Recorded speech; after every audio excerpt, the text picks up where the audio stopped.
Part 1. Blizzards and Buried Magic.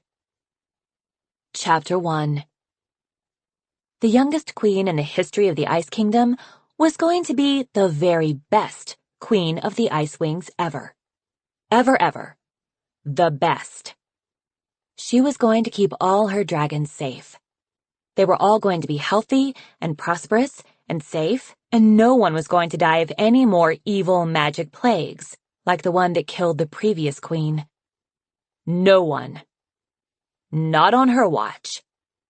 Queen Snowfall had a plan, or at least she had a firm death grip on an idea that was kind of like a plan.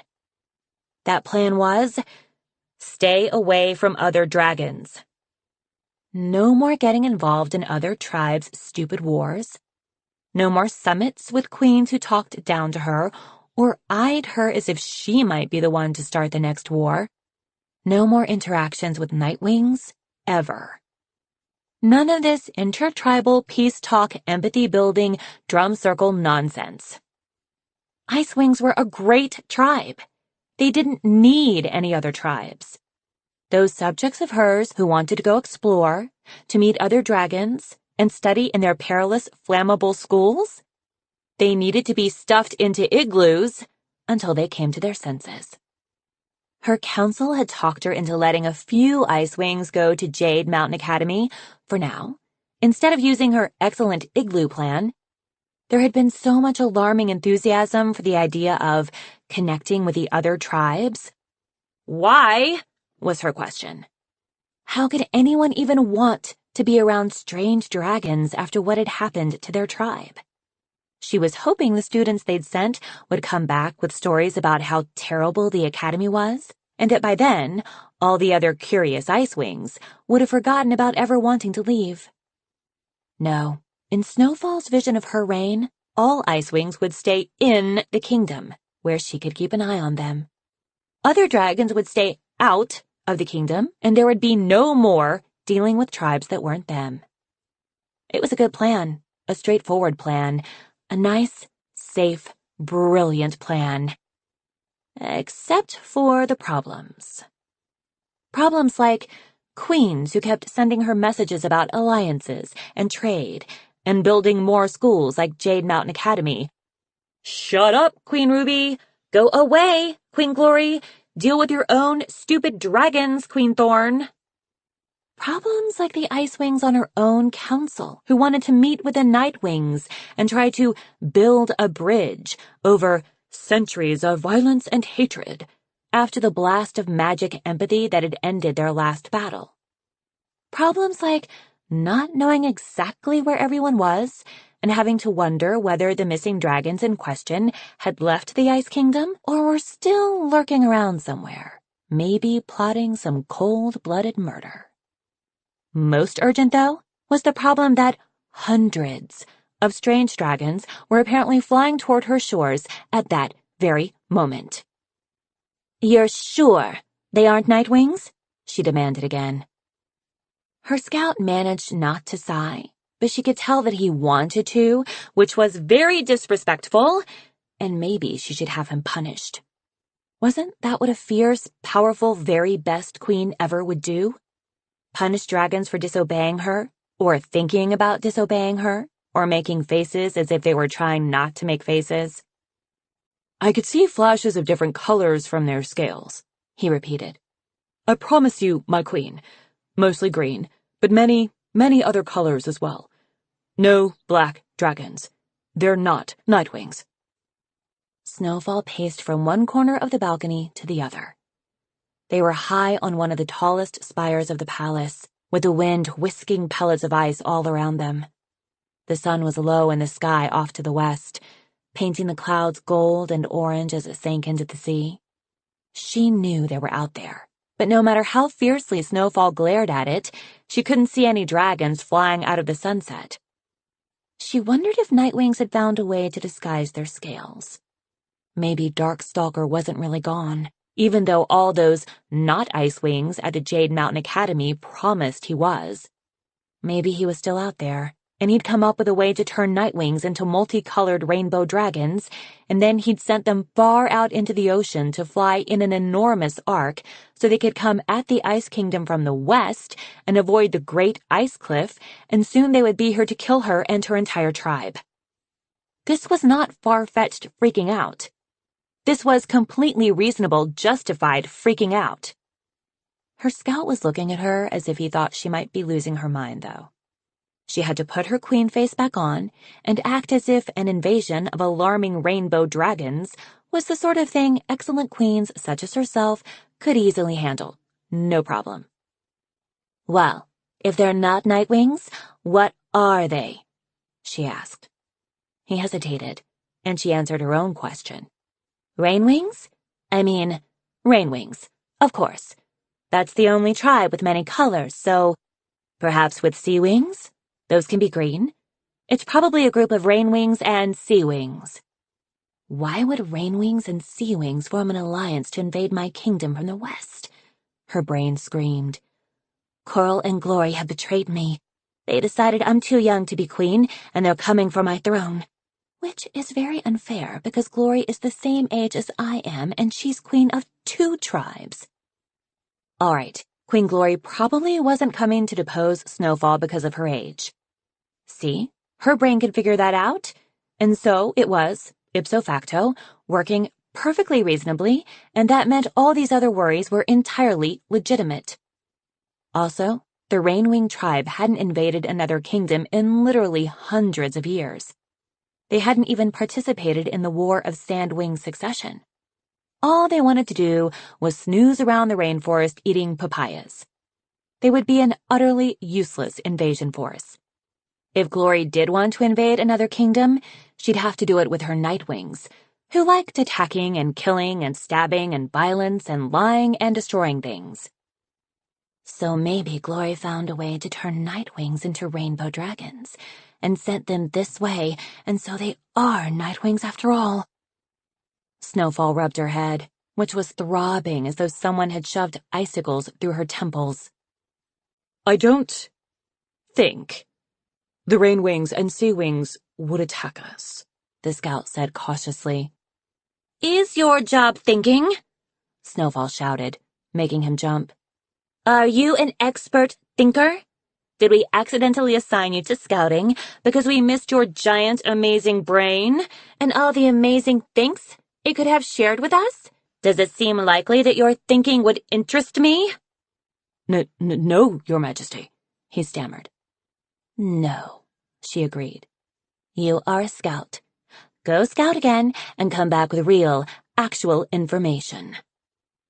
He flew away immediately, and then she spent 7 minutes worrying about whether she'd been too harsh with him, and whether an excellent queen would have said any of that, and whether a certain sister of hers would have been more serene, and therefore more excellent, and then another 12 minutes growling at herself about how excellent queens didn't second-guess themselves, and how she needed to be more decisive, and then she realized that she was accidentally thinking about murdery black dragons trying to murder her again, and she had to lie down and cover her face for a moment. When she finally sat up, her Aunt Tundra was standing in the doorway of the balcony, watching her with impassive raised eyebrows. Hello, Snowfall said haughtily. I was definitely not panicking. I was resting my eyes in a very normal, queenly fashion. I do not need to explain myself. I am the queen, and therefore whatever I do is queenly, no matter what her eyebrows think. Good evening, said her aunt. It is time for the wall. Of course it is, Snowfall said. How marvelous!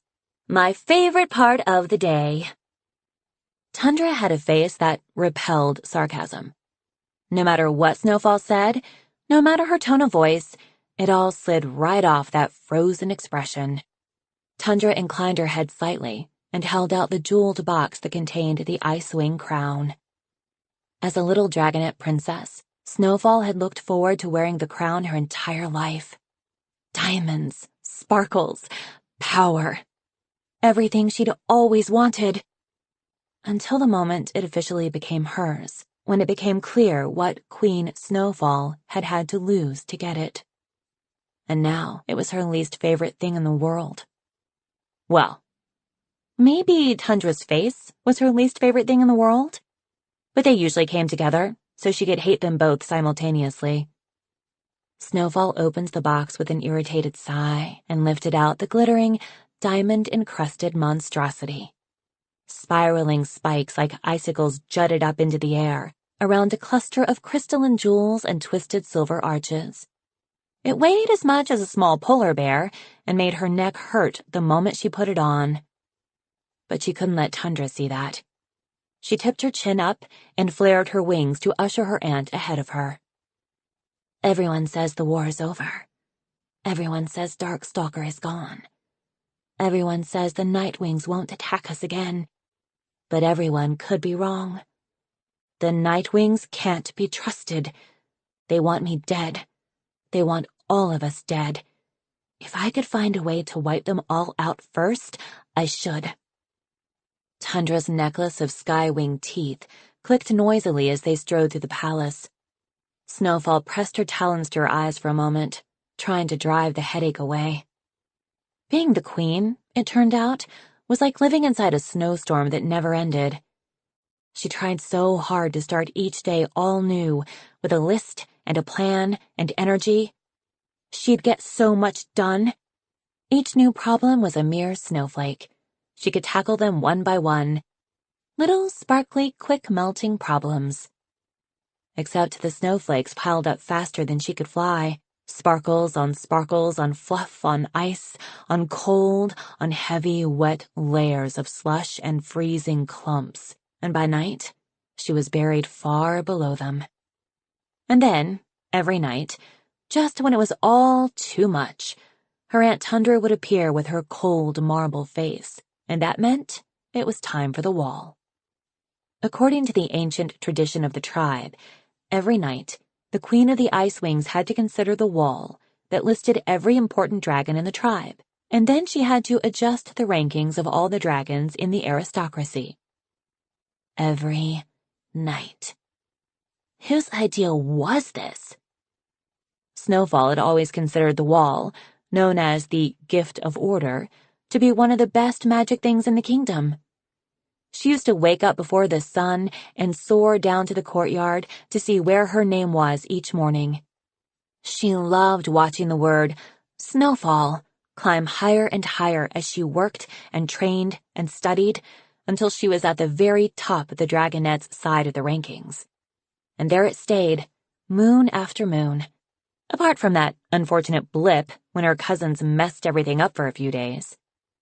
But then winter was gone, and Hailstorm moved over to the adult wall, and Snowfall was in her proper place at the top again, and it was excellent to look at. Best Dragonette in the whole kingdom, the wall reassured her, morning after morning. You're doing great. Even your mother thinks so. She put you right here at the top because she sees how undeniably great you are. Sometimes it felt like a secret message from Queen Glacier. Like, don't worry. I remember you. Even though we haven't been in the same room in a while, I am quite pleased to have a daughter like you. I appreciate that you are not embarrassing me. It wasn't like that now. The wall did not tell Snowfall she was undeniably great anymore. It said, well, and make some decisions, and stop dithering, and a good queen would have no trouble with this, and what happened to being the best queen ever? Why are you such a disaster? There were no more messages, unspoken or otherwise, from her mother. Now the word Snowfall was set apart, in its own little queen corner, off by itself. Now the task of reordering the rankings every night was her job, and Snowfall had begun to suspect that the Gift of Order was less a gift and more an act of twisted revenge. Some queen must have angered her animus somehow, and he or she had responded by crafting this torture device, perfectly designed to drive Icewing queens insane for the rest of time. Once upon a time, Snowfall had thought she would love this part of being queen. the fate of all her dragons in her own talons, the power to lift up those most loyal and knock down her enemies. But it didn't feel like power. It felt like work, pinning her down like the weight of the crown. Icy rain drizzled down as Snowfall stared up at the wall of rankings. The light globe floating over her shoulder lit up the names in front of her. Behind her, the 3 moons illuminated the snowy courtyard. Silver, empty, cold and wet, speckled with weird shadows from the light tree. Empty. Only 20 Icewings had died of the plague, only, plus 13 more in the battle with the Nightwings. But since Snowfall became queen, the palace had felt as empty as if the entire tribe had vanished into thin air the day Queen Glacier died. The entire tribe, that is, in addition to the one sister who had actually vanished. Maybe the rest of the Icewings deliberately made themselves scarce whenever they saw her coming. Maybe that was always what it was like for a queen. "Well?" Tundra asked smoothly. "Who are you going to move?" "Yeah," agreed the wall. "Your mother never took this long." Snowfall's head hurt. Her teeth hurt. Why did her teeth hurt? Every night she had to do this. Even when she had much more urgent crises to deal with than the hierarchy of palace dragons. Such as the dragons that were coming across the ocean right at this moment, preparing to tramp their dangerous talons all over her snowy kingdom. She wished she had a list of their names, and an entire history of their tribes, and an explanation for their behavior, and an outline of what they were planning to do when they got here, plus a battle strategy for getting rid of them. Tundra cleared her throat. Right. The wall. Snowfall adjusted the heavy crown on her aching head. She couldn't remember even seeing half these dragons today. How was she supposed to know whether they deserved to move up or down? When everyone avoided her, or spoke to her in polite monosyllables, where was she supposed to hear about the squabbles, mistakes, outrages, or triumphs in their freezing little aristocratic world? How did Mother always know everything? Snowfall glanced sideways at her aunt. Tundra had lost her husband, Narwhal, in the Icewing Nightwing battle. One of her children lived in exile, and another was in prison awaiting trial, while the third was recovering from a very bizarre magic spell. Snowfall didn't know quite what to think of Hailstorm these days. He seemed rigidly perfect on the outside and all melted together on the inside. Tundra looked exactly the same, though. Snowfall never saw a hint of sadness or rage or resentment in her face, even though they both knew perfectly well that Tundra had always hoped her daughter, Icicle, would take the throne from Glacier before Snowfall could. Never going to happen now, Snowfall thought. After all those years of competing, suddenly I'm the queen and Icicle's locked in the dungeon for being a traitor, and none of it was up to me in the end. She lifted her chin. Act like a queen, all the time, no matter how much your teeth hurt. Hailstorm could go up a notch. He hadn't annoyed her at all today, and it would please Tundra, so perhaps she'd let Snowfall cut this short without too many more changes. Snowfall stabbed her claws into Hailstorm's name and dragged him up a spot. She left Tundra's name where it was, safely in the first circle, ever since Narwhal sacrificed himself to save the new queen. She also left Crystal up among the top 10 names, even though she could feel Tundra glaring at it intently every night. Wherever Crystal was, she was still a princess. She hadn't done anything terrible that Snowfall knew of. She wasn't definitely out there trying to raise an army to steal Snowfall's throne, and she wasn't certainly hiding in the palace trying to poison Snowfall's food. She was only maybe doing those things. Snowfall couldn't knock her down the list for maybe crimes, even if the maybiness of them was terrifying enough. If she left Crystal's name in place, she hoped it would look as though she wasn't afraid of her sister at all. She reordered a few other names, trying to keep her eyebrows arched in a bored, haughty way. So easy, this boring task. Her eyebrows yawned. Easiest task in the world. Definitely not frying all my brain cells. Really? Tundra said once, as Snowfall slid her Uncle Permafrost down a notch for pointing out, again, how easy it would be for sea wings to invade from the northern ocean side of the Ice Kingdom, a reminder that Snowfall really did not need, right now, thanks very much. Tundra snapped her jaw shut as Snowfall glared at her. Finally, Snowfall stepped back, shaking her talons. Her claws felt as if they might shiver into a million pieces in a moment. The wall always made them feel that way, and they were always fine after a while, but it was unpleasant. That's your final decision, Tundra said, with just a hint of skepticism in her voice, easily denied if Snowfall had snapped at her. Yes. Snowfall couldn't take another moment of this. She had to figure out what to do about the approaching dragons. The only other Icewing who knew was the scout who'd reported it to her. That Animus Sandwing, Jerboa, knew too.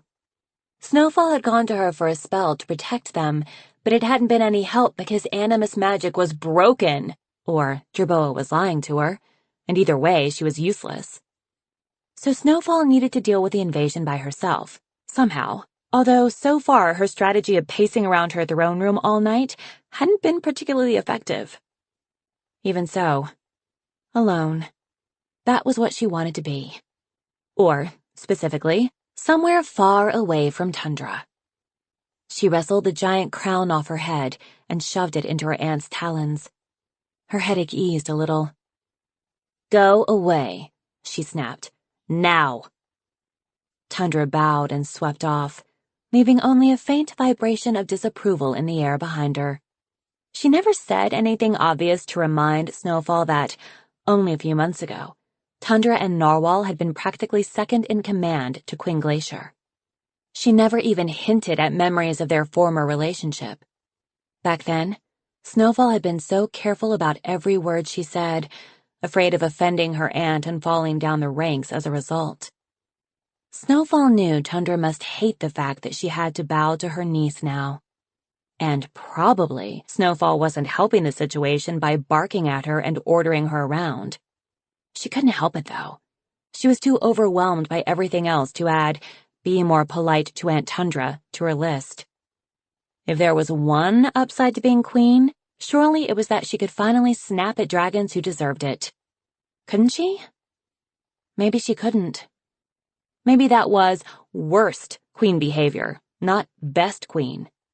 Maybe she was messing this all up every time she opened her mouth. She glanced up at the wall again.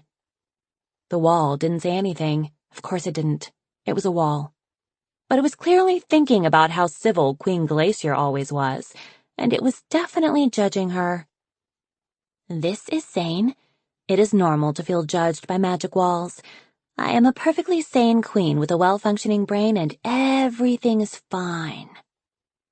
Something snapped in the courtyard behind her. Snowfall whirled around and stared through the icy raindrops. It all looked the same. Pale, icy, wet, weird shadows. But it wasn't empty. Someone was there. Someone was watching her. Chapter 2. It's Darkstalker,